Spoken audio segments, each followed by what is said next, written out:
आदाब। Hello friends, आज एक ही वीडियो में मैं आपको दो रेसिपीज़ दिखाऊंगी जो कि एक दही के साथ है और दूसरी अंडे की रेसिपी है जो पर्शियन स्टाइल में हम अंडा तैयार करेंगे, जो आप सहूर में और ब्रेकफास्ट में कभी भी आप ले सकते हैं। बहुत फिलिंग रेसिपी है, न्यूट्रिशन में कंप्लीट है, इम्यूनिटी के लिए भी बहुत अच्छी है।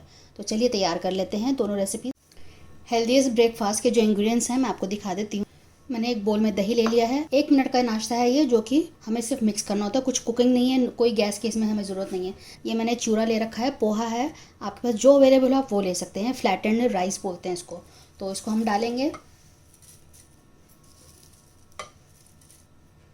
इसमें ना सोकिंग की ज़रूरत है ना भिगोने की ज़रूरत है, कुछ भी करने की इसमें ज़रूरत नहीं है।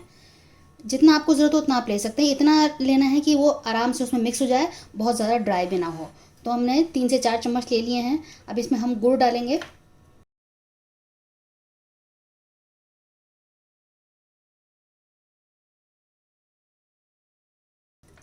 ये भी आप अपने हिसाब से डाल सकते हैं। अगर आप गर्मी में गुड़ नहीं लेना चाहते हैं तो उसकी जगह आप केन शुगर, कोकोनट शुगर कुछ भी ले सकते हैं। दही में नेचुरल प्रोबायोटिक होता है जो कि हम दवाइयों के तौर पे लेते हैं। प्रीबायोटिक और प्रोबायोटिक की दवाइयाँ लेते हैं या याकुल्ट लेते हैं। अगर आप उसकी जगह ये लेंगे तो आपको नेचुरल प्रोबायोटिक मिलेगा जो कि गट की हेल्थ के लिए बहुत अच्छा है। 70% जो इम्यूनिटी है हमारी हमारी गट में ही रहती है। जैसा कि एक फेमस डाइटिशियन है रुजुता द्वेकर, उनका ये कहना है कि हमारी जो गट है उसके अंदर 70% इम्यूनिटी है। तो अगर हम उसको 70% को ठीक कर लेंगे तो हमारी इम्यूनिटी बहुत स्ट्रांग हो जाएगी। उस तरह एक फेमस डाइटिशियन है नमामि अग्रवाल, उनका भी यही कहना है। तो दही आप हर चीज़ में इस्तेमाल करें, दही के बहुत फ़ायदे हैं। एक्स्ट्रा प्रोटीन के लिए मैंने चॉकलेटी पीनट बटर लिया है जो कि मैंने इसको घर में ही तैयार किया है। तो ये हमारा हो गया नाश्ता तैयार, हेल्दीएस्ट ब्रेकफास्ट जिसको आप कह सकते हैं 1 मिनट से भी कम में बनने वाला हमारा नाश्ता है। सहूर में आप इसको ले सकते हैं, आप इसको ब्रेकफास्ट में ले सकते हैं। बहुत फीलिंग है, बहुत इसके सटाइटी की फीलिंग आती है। इसको खाने के बाद लगता है कि पूरा पेट भर गया है और आधा दिन बड़ा आराम से निकल जाएगा। इसको खाना कैसे है तो आप इसको मिक्स कर लें। चूरा और गुड़ अपने हिसाब से डाल सकते हैं मिठास के लिए। पीनट बटर भी अपने हिसाब से डाल सकते हैं, जो नॉर्मल पीनट बटर है आप वो भी इसमें डाल सकते हैं। और जब इसको खाना हो तो उसको पूरे को अच्छे से मिक्स कर लें ताकि सारे इंग्रेडिएंट्स एक दूसरे में मिल जाएं। जो हमने गुड़ लिया है वो पोहा लिया है, इससे हीमोग्लोबिन बढ़ता है। इसमें जितनी भी चीज़ें सारी बहुत इंपॉर्टेंट हैं, बहुत हेल्दी हैं। दही आपके बायोटिक्स का काम करेगा। जो हमने पीनट बटर लिया है वो आपका प्रोटीन हो जाएगा, इससे हीमोग्लोबिन बढ़ता है। विटामिन मिनरल्स और बाकी आपको चीज़ें इससे मिलेंगी। तो आप बनाइएगा, फीडबैक ज़रूर दीजिएगा। तो इसको हम मिक्स कर लेते हैं। इस तरह से मिक्स करेंगे। इसको कुछ भी सोकिंग की ज़रूरत नहीं है, बस आप मिलाएंगे आराम से। जो पोहा इसमें हमने डाला है वो उसमें सोख हो जाएगा और मुलायम हो जाएगा। धोने की भी ज़रूरत नहीं है उसको अलग से। बस हम तो इसी तरह इसको खाते हैं और बहुत बढ़िया सा हमारा नाश्ता तैयार हो गया। मुझे थोड़ा सा कम लग रहा है पोहा, तो मैं इसमें और डाल देती हूँ। तो बस हमारा नाश्ता तैयार हो गया है। मिक्स करें, खाएं। लिए हमने जो इंग्रेडिएंट्स लिए हैं, मैंने 3 अंडे लिए हैं तो उसके लिए हम 3 टमाटर लेंगे। जितना अंडा उतना टमाटर, तो इसमें यही खास बात है, बराबर से हमें अंडे लेने हैं। तो 1 टमाटर का मैंने पेस्ट तैयार कर लिया है और 2 टमाटर को फाइनली चॉप कर लिया है। बाकी हम काली मिर्च का इस्तेमाल करेंगे, चिली फ्लेक्स का इस्तेमाल करेंगे, भुना हुआ ज़ीरा है, नमक अपने जायके के हिसाब से लेंगे और इसको हम घी में तैयार करेंगे। बहुत आसान है, आप इसको सहूर में ब्रेकफास्ट में ले सकते हैं। इसमें सबसे पहले हम घी डाल देते हैं और पूरे में इसको स्प्रेड कर लेंगे। सबसे पहले हम टोमेटो प्यूरी डाल देते हैं। फ्लेम मैंने मीडियम की हुई है।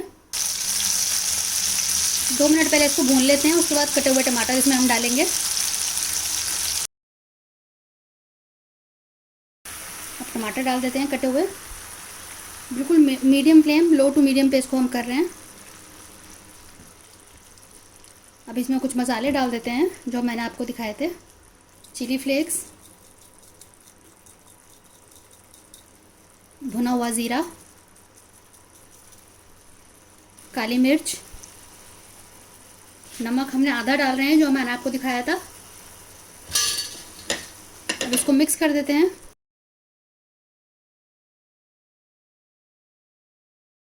बस इसमें 1 चम्मच में पानी डाल रही हूँ क्योंकि इसको हमको गलाना है, तो उतना मैं पानी मैंने डाला है 1 चम्मच, जिसको हम सुखा लेंगे बिल्कुल।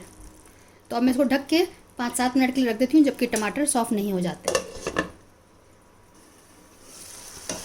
5-7 मिनट हो गए, आप देखें कि टमाटर बिल्कुल सॉफ्ट हो गए हैं। जो थोड़े बहुत रह गए हैं आप इस तरह से दबा के उसको कर लीजिए। थोड़े से चंकी हमें रखनी है, बिल्कुल इसको पेस्ट की तरह नहीं करना है, इसलिए हमने टुकड़ों में काट के डाला था। तो अब इसको पूरे में फैला देते हैं टमाटर को। आप इस टमाटर का एक बार नमक ज़रूर चख लीजिएगा, कम हो तो इसमें ऐड कर सकते हैं आप। अब हम एक एक करके इसके अंदर अंडे डालेंगे।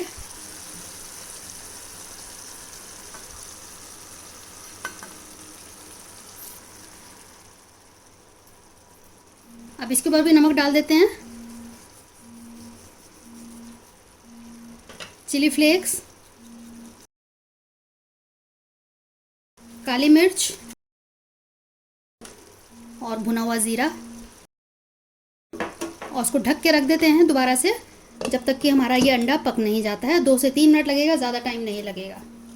तो आप देखें कि हमारे अंडे पक गए हैं। अब मैं इसको गैस ऑफ कर रही हूँ। तो आप देखें कि हमारा पर्शियन टोमेटो ऑमलेट बिल्कुल तैयार हो गया है। कितना ज़बरदस्त तैयार हुआ है।